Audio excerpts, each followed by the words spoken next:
हर शहर में कुछ जगह ऐसी होती हैं जो वक्त के साथ अपनी असल शनाख्त और पहचान खो देती हैं। हम रोज़ इनके पास से चुपचाप गुजर जाते हैं और उन्हें देखते हुए भी अनजान रहते हैं। हम ना उन्हें पहचान पाते हैं, ना उनकी कहानी जान पाते हैं कि ये जगहें पहले क्या थीं, कैसी शान रखती थीं, कैसी आन रखती थीं, इन पर क्या कुछ गुजरा, इन्होंने कैसे ज़माने देखे और वक्त के कितने मौसम झेले। अगर आप पुराने हैदराबाद का आज के हैदराबाद से मवाजना करें तो फ़र्क फ़ौरन महसूस होता है। ये वही शहर है, वही गलियां हैं, वही लोग हैं, मगर फ़िज़ा बदल चुकी है। एक वक्त था जब यहाँ के घर मौसम के मुताबिक तामीर किए जाते थे। इमारतों में हवादान या विंड कैचर्स बनाए जाते थे जो दरियाए सिंध के सीने से लगकर आने वाली ठंडी हवा को घर के अंदर ले आते थे और गर्मी के दिनों में भी घरों को ठंडा रखते थे। आज इन सब चीज़ों का जिक्र ज़्यादातर किताबों में या बातों में मिलता है, क्योंकि ज़माना तब्दील हो चुका है, वक्त बीत चुका है। मैं इस वक्त हैदराबाद के जिस इलाके में मौजूद हूँ, यहाँ माजी और हाल दोनों एक साथ नज़र आते हैं। अगर आप सिर्फ सरसरी नज़र डालें तो ये एक आम सा गुंजान आबाद इलाका लगता है, लेकिन अगर थोड़ा सा रुक कर सोचें तो अंदाज़ा होता है कि ये जगह कभी ऐसी नहीं थी। कभी इस जगह का अपना ही दबदबा होता था, शान होती थी। ये जगह इस शहर का मान होती थी। ये है हैदराबाद सिंध का बदकिस्मत सिकाफती विरसा, पक्का कला।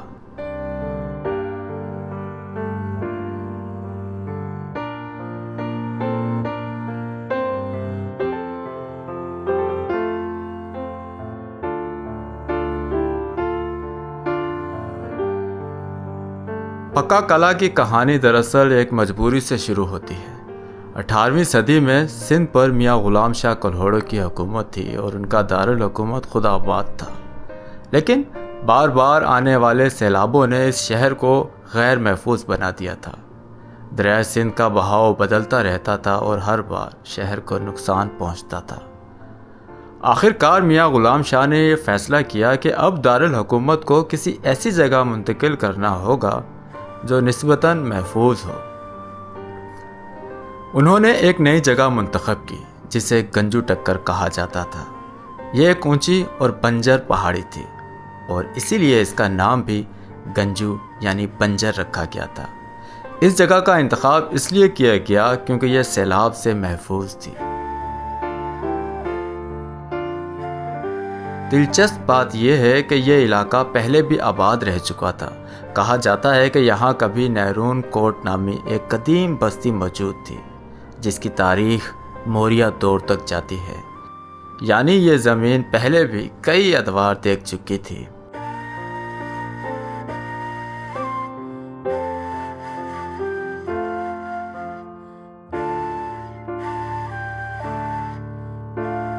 मियाँ ग़ुलाम शाह ने इसी मकाम पर एक मजबूत कला बनाने का हुक्म दिया। इसकी तामीर की जिम्मेदारी दीवान गिद्दूमल को दी गई, जो एक काबिल और तजर्बाकार दरबारी थे। रिवायत के मुताबिक इस मंसूबे के लिए उन्हें बड़ी मिकदार में सरमाया फराहम किया गया और वो खुद यहाँ रहकर इस काम की निगरानी करते रहे। सन 1768 में यह कला मुकम्मल हुआ। यह कला पक्की ईंटों से बनाया गया था, इसीलिए इसे पक्का कला कहा जाने लगा। इसकी दीवारें मजबूत थी, फसीलें बुलंद थीं और दरवाजे इस तरह बनाए गए थे कि दिफा के लिए मौसर साबित हों। यह कला सिर्फ एक फ़ौजी ढांचा नहीं था, बल्कि एक मुकम्मल शहर की हैसियत रखता था। इसके अंदर तकरीबन 1800 मकानात थे। इनमें आम रिहायशी घर भी थे और अमीरों के बड़े महलात भी। यहाँ दरबार लगते थे, फैसले होते थे और यही जगह हुकूमती मरकज़ थी।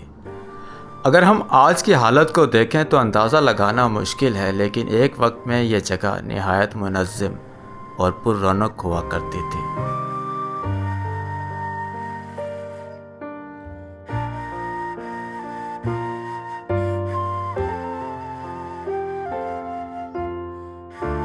मियाँ ग़ुलाम शाह के इंतकाल के बाद हालात बदलने लगे। इक़्तिदार के लिए कशमकश शुरू हुई और रफ्ता रफ्ता कल्होड़ा दौरे हुकूमत कमज़ोर पड़ने लगा। इस सूरत हाल ने बिलाखिर एक बड़ी जंग की शक्ल इख्तियार कर ली। सन 1782 में हालानी के मकाम पर कल्होड़ों और तालपुरों के दरमियान जंग हुई। इस जंग में तालपुरों की क़यादत मीर फ़तेह अली ख़ान तालपुर कर रहे थे और इसी जंग के नतीजे में कल्होड़ा दौर का ख़ात्मा हो गया।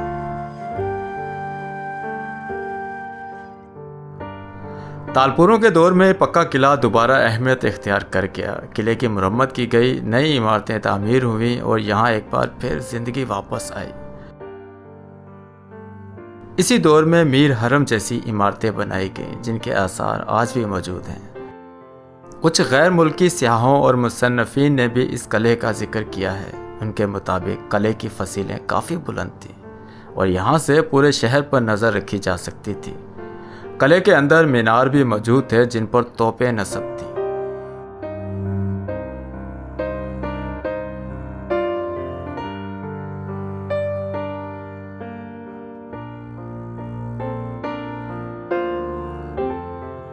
कल्होड़ा दौर हुकूमत के इख्तिताम के बाद तालपुर दौर भी ज़्यादा देर कायम ना रह सका। सन 1843 में बरतानवी फ़ौज ने सिंध पर हमला किया। चार्ल्स नेपियर की क़यादत में तालपुरों के खिलाफ जंग लड़ी गई जिसमें बरतानिया को कामयाबी हासिल हुई। इस जंग के बाद किले को शदीद नुकसान पहुंचाया गया। कई इमारतें गिरा दी गईं और किले के मीनारों को भी ख़त्म कर दिया गया ताकि मुस्तकबिल में किसी बगावत के लिए इन्हें इस्तेमाल न किया जा सके। जो इमारतें बाकी बच गई उन्हें बरतानवी हुकूमत ने अपने इस्तेमाल में ले लिया।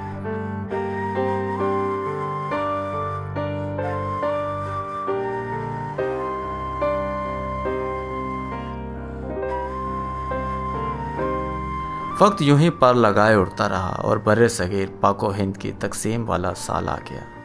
तारीख की एक बड़ी हिजरत हुई और इस हिजरत में पक्का किला ने हिंदुस्तान से आने वाले महाजरीन के लिए अपनी बाहें खोल दी। तकसीम के बाद बड़ी तादाद में महाजरीन यहाँ आकर आबाद हुए। इब्तदा में ये एक आर्जी कैंप था लेकिन आहिस्ता आहिस्ता यह मुस्तकिल आबादी में तब्दील हो गया। फिर इसके बाद किले की असल साख्त मज़ीद मुतासिर होती गई। गैर कानूनी तामीरात हुई और जगह जगह नई बस्तियां बन गईं। आज अगर आप पक्का किला के अंदर जाएं तो आपको एक गुंजान आबादी नज़र आएगी। तंग गलियां, पुराने और खस्ता हाल मकानात और बुनियादी सहूलियात की कमी, ये सब इस जगह की मौजूदा हकीकत है। किले के कुछ हिस्से अब भी बाकी हैं लेकिन उनकी हालत बेहतर नहीं।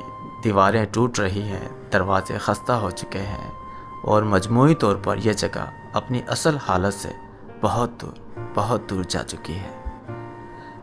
यह किला अब सिर्फ एक तारीखी मकाम नहीं रहा बल्कि एक याद दहानी है। यह हमें बताता है कि अगर हम अपने तारीखी विरसे की हिफाजत ना करें तो आहिस्ता आहिस्ता ख़त्म हो जाता है।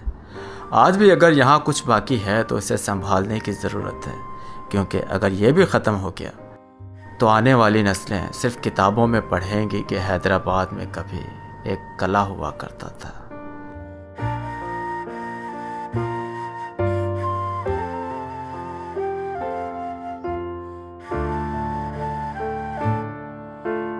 पक्का किला हैदराबाद सिंध का सकाफती विरसा आज जिस हालत में है वो हमने आपको दिखाने की कोशिश की और साथ साथ इस किले की तारीखी हैसियत भी हमने आपको बताने की कोशिश की। आज ये किला जिस हालत में है वो आप देख ही चुके होंगे। अब इस किले की जो बैरूनी दीवारें हैं जिस पे इस किले को बनाने वालों को कभी नाज हुआ करता था, वो दीवारें जो कभी इस शहर के बासियों की हिफाजत के लिए बनाई गई थी, अब इन दीवारों को खुद हिफाजत की ज़रूरत है यहाँ रहने वाले लोगों से, हम जैसे लोगों से।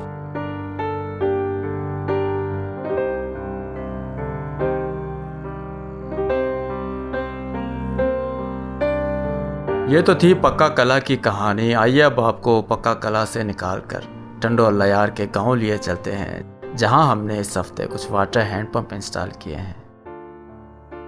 तो मैं एक गांव में मौजूद हूं और अल्हम्दुलिल्लाह इस हफ्ते का जो पहला प्रोजेक्ट है हमने यहाँ पर इंस्टॉल किया है। यहाँ पर कुछ घर बने हुए हैं जिनकी आसानी के लिए ये एक अदद हैंडपम्प बराए इसाले सवाब डॉक्टर गाज़ीउद्दीन अहमद साहब के लिए यहाँ पर इंस्टॉल किया गया है। अल्हम्दुलिल्लाह प्रोजेक्ट नंबर है 240-240। बहन पानी भर रही है माशाल्लाह से। इन घरों में ऐसे लोग रहते हैं जो यकीनन ये हैंडपम्प अफोर्ड नहीं कर सकते थे, जिनकी वजह से इनको पानी पीने की परेशानी होती थी और पानी जो है इनको दूर दूर से भर के लाना पड़ता था। लेकिन अल्हम्दुलिल्लाह अब यहाँ पर लग जाने वाले हैंडपम्प की बदौलत इनकी ये परेशानी कदरे कम हो जाएगी और ये अपने घर के बिल्कुल सामने से पानी भर सकेंगे इंशाल्लाह। तो अल्हम्दुलिल्लाह सर, ये इस हफ़्ते का हमारा दूसरा प्रोजेक्ट है। खान फैमिली की तरफ से 4 अदद हैंडपम्प थे, तो ये दूसरा हैंडपम्प है। प्रोजेक्ट नंबर 241 बराए इसाले सवाब डॉक्टर बानो बेगम। अल्लाह ताला मरहुमा के दर्जात बुलंद अता फरमाए, आमीन या रब्बुल आलमीन।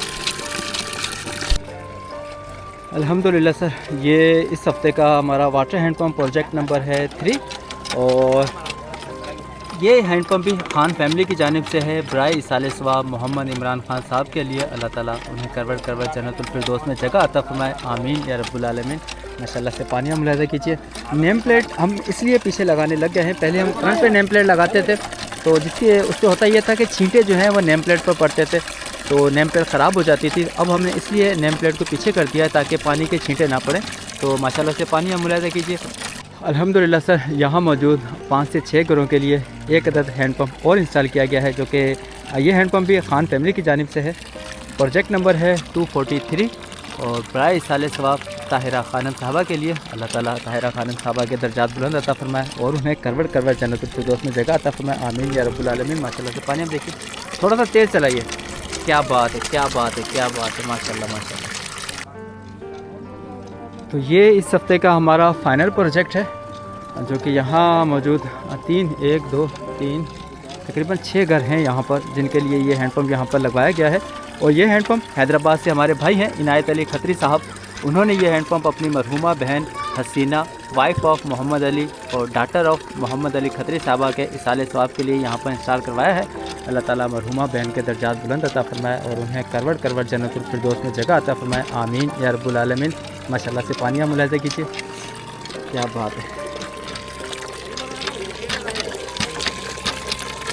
जैसा कि आपको मालूम है, मैं इस वक्त टंडोलायार के गांव में मौजूद हूं। यहां पर हमने कुछ वाटर हैंडपम्प इंस्टॉल किए थे, तो मैं उन्हीं की रिकॉर्डिंग कर रहा था। तो गांव के वासियों से एक फ़ैमिली के बारे में मालूम हुआ। एक भाई हैं जो कि कैंसर के मरीज़ हैं और इलाज करवाने के लिए पैसे नहीं है, गांव में रहते हैं। एक साहबजादे हैं, उनकी उम्र भी ज़्यादा नहीं है और कोई घर पर कमाने वाला नहीं है।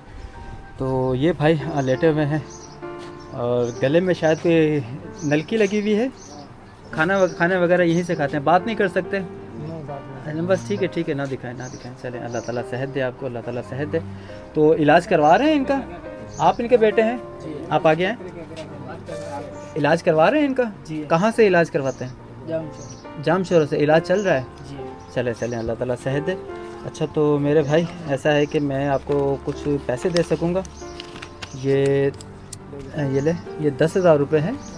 ये 10,000 रुपये असलम बारी साहब यूके में रहते हैं, इंग्लैंड में रहते हैं, उनकी जानिब से हैं, ठीक है। और ये 10,000 रुपये मैं आपको और दे रहा हूँ। ये 10,000 रुपये आसिफ भाई की तरफ से हैं, वो अमेरिका में रहते हैं, ठीक है। तो इन दोनों को याद रखिएगा अपनी दुआओं में और अपने वालिद साहब का इलाज करवाइएगा इन पैसों से, ठीक है। नहीं, हाथ ना जोड़िए, हाथ सिर्फ ऊपर वाले के लिए जोड़ते हैं बस। ये आप ही के पैसे थे, ये आपके पास आ गए, ठीक है सर। बहुत शुक्रिया आपका, बहुत शुक्रिया।